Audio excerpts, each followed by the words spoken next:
Ennek a helynek világviszonylatban is összehasonlíthatatlan kisugárzása, atmoszférája volt. Hát ezekkel a szavakkal próbálta megfogni a megfoghatatlant Varga Szabolcs, a Fertőtavi Cölöpházak emlékoldalának alapítója. Egy olyan hangulatot, ami egy egész közösség szívében élt.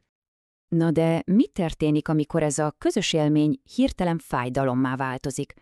Hogy lesz a gyászból, a veszteségből cselekvő erő? Narrátorként elemző. A mai adásban pontosan ezt fogjuk kibontani, megnézzük, hogyan lett egy elveszett jelkép digitális emlékhelyéből egy kőkemény mozgalom, ami nem félt szembeszállni a kormánnyal, és a végén, győzött. Oké, akkor nézzük is, mire számíthattok. Először is megnézzük, mi is volt az a bizonyos lélek, ami elveszett a tóval. Aztán jön a dráma, a tűz, a rombolás és egy gigaterv. Utána pedig az, ahogy az emlékekből ellenállás született. Megvizsgáljuk a stratégiájukat szívvel és ésszel, és a végén levonjuk a tanulságokat. Vágjunk is bele.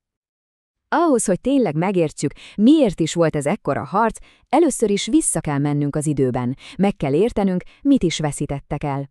A történet ugyanis a fertőtavi cölökházakkal kezdődik, amiket sokan a tó lelkének tartottak. Ezeket látjátok, de ezek nem csak épületek voltak. Nem.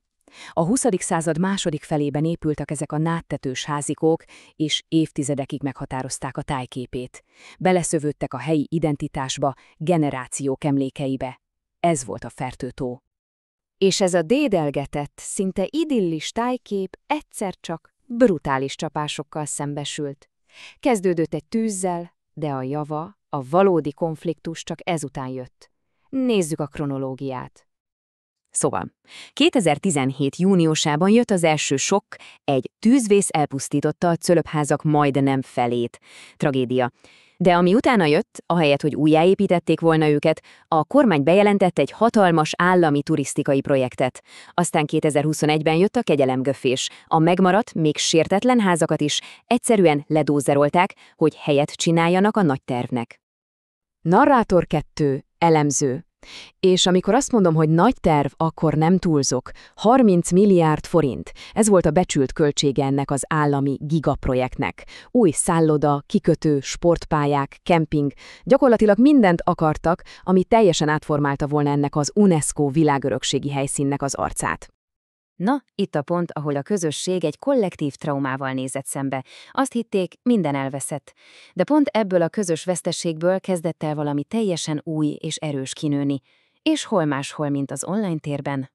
Mert az ellenállás az nem egy hangos tüntetéssel indult, hanem egy csendes emlékkel. Varga Szabolcs, aki nádaratóként és nádtetőkészítőként dolgozott, a családja évtizedekig a cölöpházak tetejét javította, szóval ő hozott létre egy Facebook oldalt. Ennyi. Egy emlékoldalt. És ez az, ami igazán zseniális ebben a történetben. Nézzétek ezt az átalakulást. Az oldal, ami eleinte csak egy hely volt a nosztalgiázásra, régi fotók, kedves történetek megosztására, az szép lassan, szinte magától átalakult. A gyász passzív teréből a szervezett ellenállás aktív központjává vált. A nosztalgia mellé bejött a kritikus hang, oknyomozó cikkeket osztottak meg, és már konkrétan cselekvésre buzdították az embereket. Narrátor 2. Elemző. És ez a digitális közösség nem maradt a képernyők mögött. A harcot kivitték a való világba, és létrehoztak egy olyan szövetséget, ami, tökéletesen ötvözte az érzelmi töltetet a hidegfejű stratégiával. Narrátor 2. Elemző. Ez egy igazi többfrontos támadás volt. Létrehozták a Fertőtó Barátai Egyesületet, hogy legyen egy hivatalos szervezet mögöttük, és ezzel a háttérrel egyszerre több irányból is nyomást gyakoroltak. Pereltek a bíróságon, mozgósították a nemzetközi szervezeteket, kihasználva az UNESCO státust, és közben brilliánsan használták a médiát és a vizuális dokumentációt, hogy formálják a közvéleményt. És volt egy szlogenjük, ami mindent elmondott. Több nádtetőt, kevesebb betont a Fertőtó partjára. Ennél jobban nem is lehetett volna összefoglalni. Egyszerre volt benne a hagyományok tisztelete és egy fenntartható jövő iránti vágy. Egyszerű, érthető, ütős. Na és itt jött a mesterlépés, amivel a helyi ügyből világpolitika lett. 20 országból 30 civil szervezet állt melléjük. Közösen fordultak az UNESCO-hoz, hogy nyilvánítsák veszélyeztetetté a területet. Na ez már olyan szintű nemzetközi nyomás volt, amit a kormány sem söpörhetett a szőnyeg alá. És lássuk, hogy ezeknek a lépéseknek milyen konkrét, kézzelfogható eredményei lettek. A vizuális dokumentáció. A bontásról készült szívszorító drónos fotók vírusszerűen terjedtek, és politikailag iszonyú kínossá tették a beruházást. A jogi lépések? A győri törvényszék 2023. márciusában egyszerűen megsemmisítette a projekt környezetvédelmi engedélyét. A közvélemény nyomása? A kormány már 2022 nyarán kénytelen volt hivatalosan is felfüggeszteni az egészet. Az eredmény pedig egy egészen elképesztő fordulat volt. Azokat az aktivistákat, akiket korábban talán le is néztek, most egyenrangú partnerként hívták meg a tárgyalóasztalhoz. Na de, mit is tanulhatunk az ő sikerükből? Narrátor 2. Elemző. Tulajdonképpen adtak nekünk egy receptet, amit szinte bárki követhet. Az első és legfontosabb a hiteles helyi szakértelem. Egy olyan ember vezette a mozgalmat, akinek személyes és szakmai kötődése volt a helyhez.